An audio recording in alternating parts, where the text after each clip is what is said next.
नहीं, मुझे स्थान छोड़कर कहीं और जाना होगा।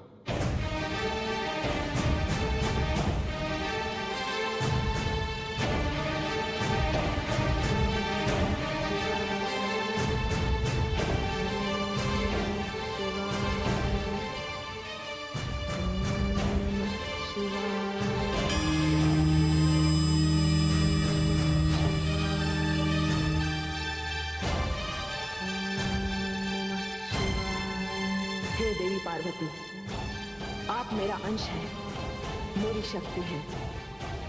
मुझे गर्व है आप पर कि आप अपनी तपस्या से, अपनी साधना से ये सिद्ध करने जा रहे हैं कि नारी में जो सहन शक्ति है उसे किसी सीमा में बांधा नहीं जा सकता। उसकी सहन शक्ति ही उसका सबसे बड़ा अस्त्र है। आपकी तपस्या संसार की हर नारी के लिए एक उदाहरण बन जाएगी। और इस समय शक्ति इस हिमपात से युद्ध करने जा रही है।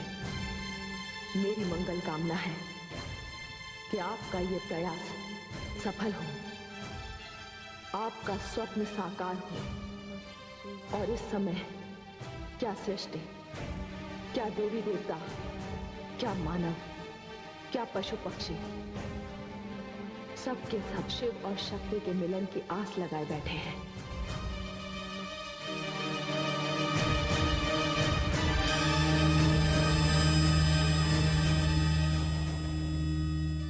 महारानी, मैं तो अब भी यही कहूंगा कि आप वहां मत जाइए। स्वामी, ये कैसे संभव है कि पुत्री पर संकट हो और माता उसके पास न जाए? महारानी, मेरा ये दृढ़ विश्वास है कि हमारी इस लाडली पुत्री पर कोई संकट आ तो सकता है, किंतु वो संकट उसका कुछ बिगाड़ नहीं सकता। आप पिता हैं, आप कठोर हो सकते हैं, किंतु मैं माता हूं।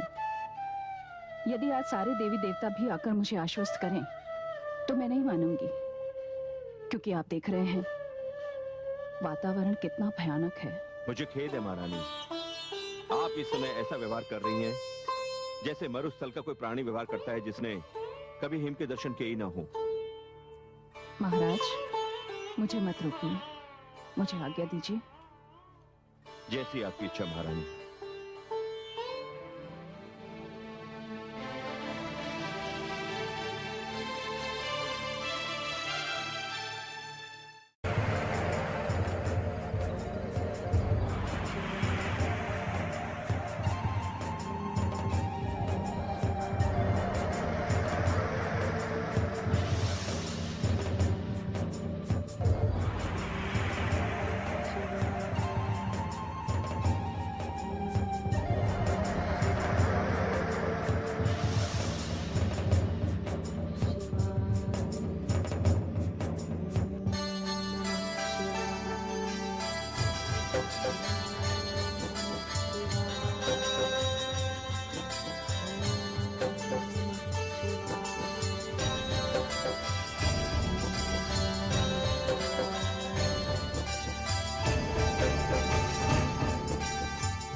पुत्री, तेरी ये दशा। महाराज तो कह रहे थे ये ही गिरिराज की पुत्री है, कोई भी संकट इसका कुछ नहीं बिगाड़ सकता। और फिर मेरी पुत्री, तेरी ये दशा। मत कर ऐसी कठिन तपस्या पुत्री, तोड़ दे अपना ध्यान। तेरी माता तुझे इस अवस्था में नहीं देख सकती पुत्री। पुत्री, मुझसे तेरा ये कष्ट नहीं देखा जाएगा। तेरी ये पीड़ा मेरे प्राण हर लेगी पुत्री। पुत्री, तोड़ दे अपनी समाधि, नहीं तो मैं यहीं अपने प्राण त्याग दूंगी। देवी, आप कौन हैं? वो सामने जो तप में अपने प्राणों को त्यागने के लिए बैठी है, वो मेरी पुत्री है। मैं गिरिराज हिमालय की पत्नी और इस कन्या की माता हूँ। माता, कैलाश पर आपका स्वागत है महारानी, किंतु मैं आपको माता की साधना नहीं भंग करने दूंगा। आपका विलाप मेरे ध्यान को भंग कर सकता है, तो मेरी माता की समाधि को भी तोड़ सकता है। तुम माता और पुत्री के बीच आने वाले हो कौन? मैं वीरभद्र हूँ। तुम जो भी हो, इस समय मेरी पुत्री के प्राण संकट में हैं और मैं उसे बचाने की चेष्टा ना करूं? तुम जाओ यहाँ से। माते, आप मुझे अनुशासन भंग करने के लिए विवश ना करें। देखो, तुम चले जाओ यहाँ से, अन्यथा इस माता का दुखी हृदय तुम्हें श्राप दे देगा। माता के आदेश के पालन के लिए मेरे साथ जो भी होगा, मुझे उसकी कोई चिंता नहीं है। मैं फिर कहती हूँ, इतना हट अच्छा नहीं। महारानी जी, अब बहुत हो चुका, अब जाइए यहाँ से। तुम अब नहीं मानोगे तो मैं तुम्हें श्राप देती हूँ। ये लो। नहीं नहीं माताश्री, ऐसा मत करना। वीरभद्र मेरा धर्मपुत्र है। माता, यह अति विचित्र संबंध है। मैं एक कन्या हूँ, मेरा विवाह नहीं हुआ, किंतु वीरभद्र को मैं अपने पुत्र के समान मानती हूँ। मेरे ही आदेश पर ये यहाँ है। पुत्री, बस बात हो चुका। चल, अब मेरे साथ राजमहल लौट चल। नहीं माताश्री, ये संभव नहीं है। पुत्री, वो लोक कल्याण किस कार्य का जो तेरे प्राण ही हार ले? और वो शिव कैसे, जो तुझे इतने कष्ट में देखकर भी तुझ पर प्रसन्न न रहा? बस माताश्री, बस मेरे देवाधिदेव के विषय में कुछ भी ना कहिए। मैं आपका बड़ा सम्मान करती हूँ। मैं आपकी लाडली पुत्री हूँ, किंतु शिव मेरे आराध्य हैं और उनकी वर रूप में प्राप्ति यही मेरा एकमात्र लक्ष्य है। आपने मेरी समाधि तोड़ी, यह अच्छा नहीं किया। वीरभद्र के शाप की आशंका ने मेरा ध्यान तोड़ा है। पुत्री, मैंने कहा ना, तू ये सब सोचना छोड़ दे और मेरे साथ राजमहल लौट चल। नहीं माताश्री, कदाचित आपने अपनी पुत्री का प्रण नहीं सुना। या तो मेरे प्राण आएंगे या ये प्राण जाएंगे। किंतु पुत्री, माताश्री, मेरी आपसे विनती है कि आप जितना अधिक यहाँ रुकेंगे, मेरे मार्ग की बाधाएं उतनी ही अधिक बढ़ती जाएंगी। मैं आपके हाथ जोड़ती हूँ, आप वापस राजमहल लौट जाइए। ये मेरा अंतिम निर्णय है, जो अटल है। पुत्री, माताश्री, माताश्री, मैं आपको कैसे विश्वास दिलाऊं कि मैं यहाँ से नहीं जाऊंगी? अब मेरे पास आपको विश्वास दिलाने के लिए केवल मेरे प्राण हैं और मैं अभी इसी समय उनका त्याग कर सकती हूँ। नहीं पुत्री, मैं तेरी संकल्प शक्ति से भली भांति परिचित हूँ। मैं यहाँ से जा रही हूँ पुत्री। मैं आपको प्रणाम करती हूँ माताश्री।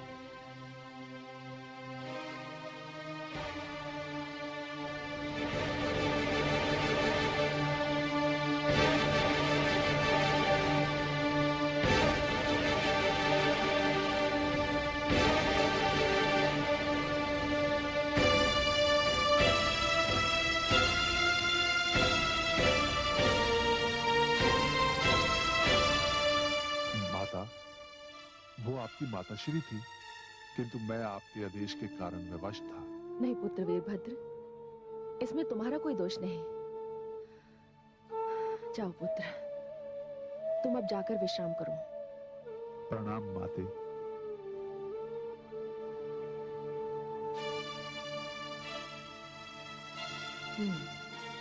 अब जब ध्यान टूट ही गया है, तो जाकर अपने देवादिदेव के दर्शन ही कराती हूँ। जाकर देखो तो सही कि मेरे स्वामियत किस अवस्था में है।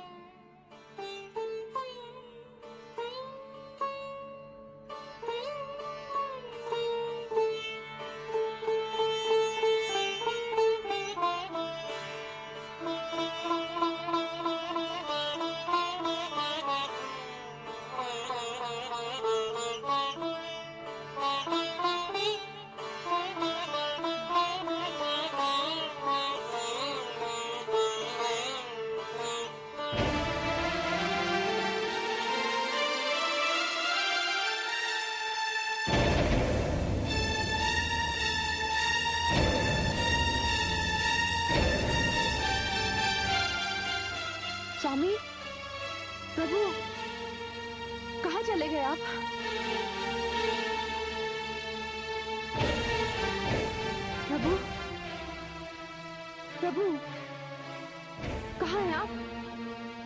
कहाँ चले गए? प्रभु, प्रभु, प्रभु, स्वामी, प्रभु, स्वामी, स्वामी, प्रभु, प्रभु,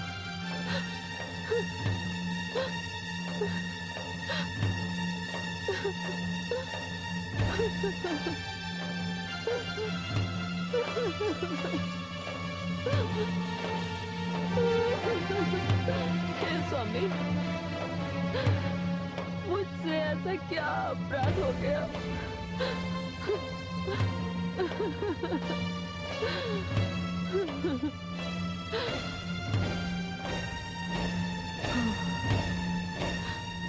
हाँ, अपना अपराध नहीं समझ में आ गया। मैं जान गई अपना अपराध। मैं आपकी समाधि तोड़ने के लिए तपस्या कर रही थी, किंतु माताश्री के आ जाने से मैंने अपनी समाधि भंग कर दी। कदाचित इसी कारण रुष्ट हो गए आप मुझसे। आप मुझसे रूठ गए स्वामी।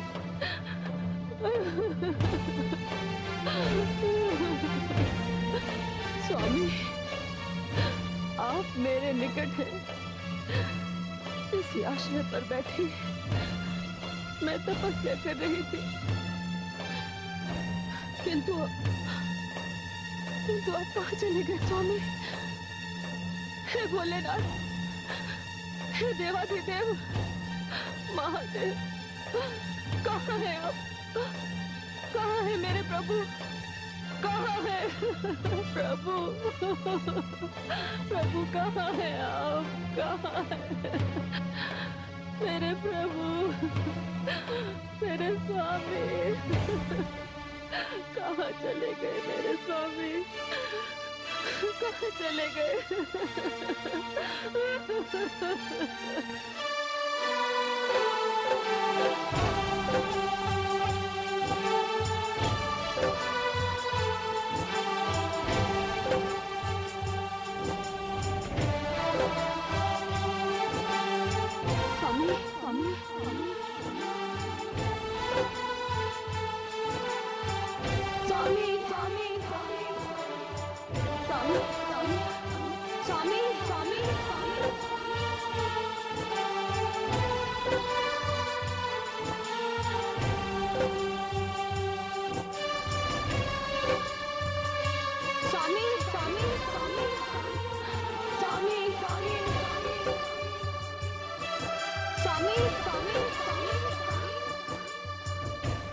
स्वामी, भोलेनाथ, स्वामी।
आंखें पथरा गई हैं,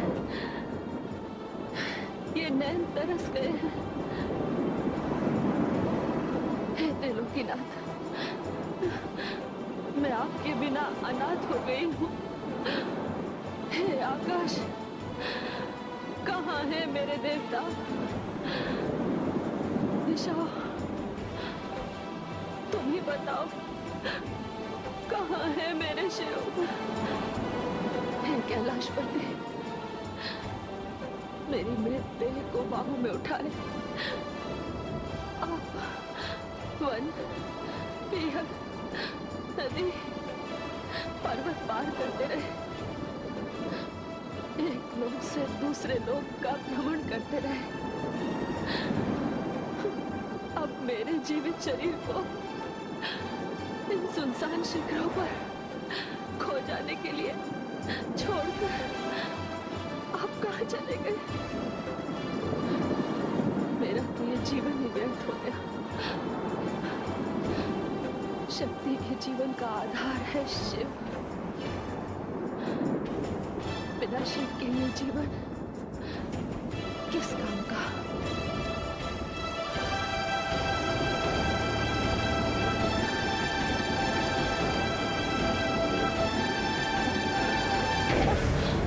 हे सुंदरी, क्यों अपना शरीर नष्ट करना चाहती हो? किंतु आप कौन हैं? क्यों बचाए मेरे प्राण? सुंदरी, जीवन मरण तो प्रभु के हाथों में है। आत्महत्या करना पाप है। तुम क्यों ये पाप करना चाहती हो? इसके अतिरिक्त और कोई उपाय नहीं है मेरे पास। कोई तो कारण होगा। कारण है मेरा दुर्भाग्य। मैंने अपने प्रियतम को पाने के लिए घोर तपस्या की, किंतु वो नहीं मिले मुझे, और उनके बिना ये जीवन व्यर्थ है। यदि किसी प्रियतम को पाने के लिए तुमने तपस्विनी का रूप धारण किया है और ऐसी घोर तपस्या करने के पश्चात भी वो तुम्हें नहीं मिला, तो मैं कहूंगा कि तुम्हारा प्रियतम बहुत ही कठोर है, निष्ठुर है, निर्दयी है। कौन है वो व्यक्ति? देवाधिदेव महादेव। महादेव? हाँ, उन्हीं को पति रूप में प्राप्त करने के लिए तप किया है मैंने।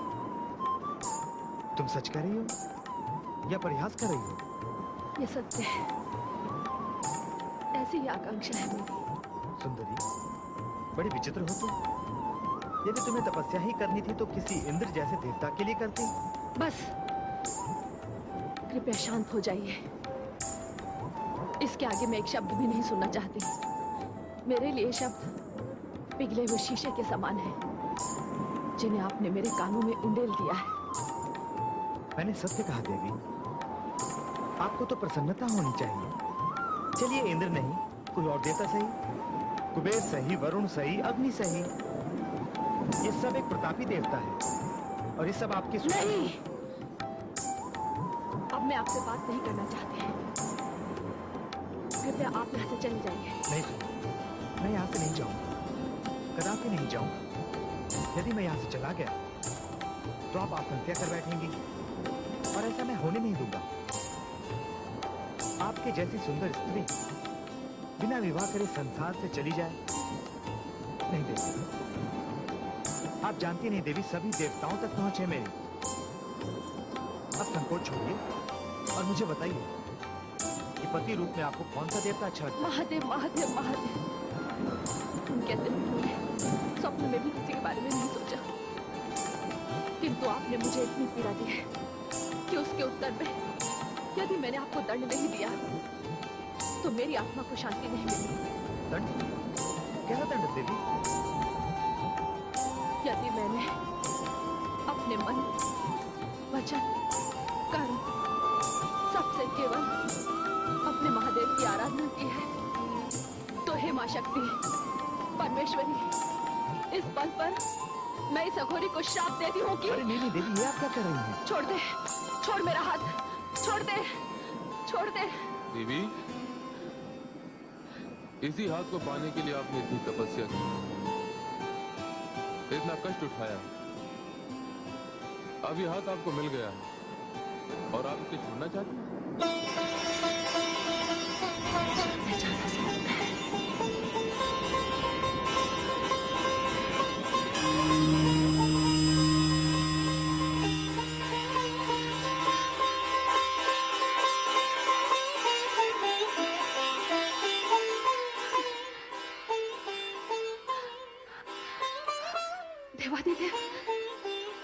शिव शंभू, आप? हाँ देवी, मैं। हे स्वामी, हे भोलेनाथ, क्या मेरी इतनी कठिन तपस्या का फल आपका ये परिहास है? नहीं देवी, ये केवल परिहास नहीं है। इतने दिनों के पश्चात की मिलन की बेला में मैं ये भूल गया था कि आप गौरी हैं या पार्वती, किंतु आज मेरे समक्ष आपके इन दो जन्मों की कड़ी मिलकर एक हो गई। और रही परिहास की बात, वो तो पत्नी के साथ किया ही जाता है। पत्नी? हाँ देवी, पत्नी। मैं धन्य हो गई स्वामी। हे शिव शंभू, आपने मुझे स्वीकार कर लिया। हाँ देवी, मैंने आपको स्वीकार किया। चलिए कैलाश चलते हैं। नारायण नारायण।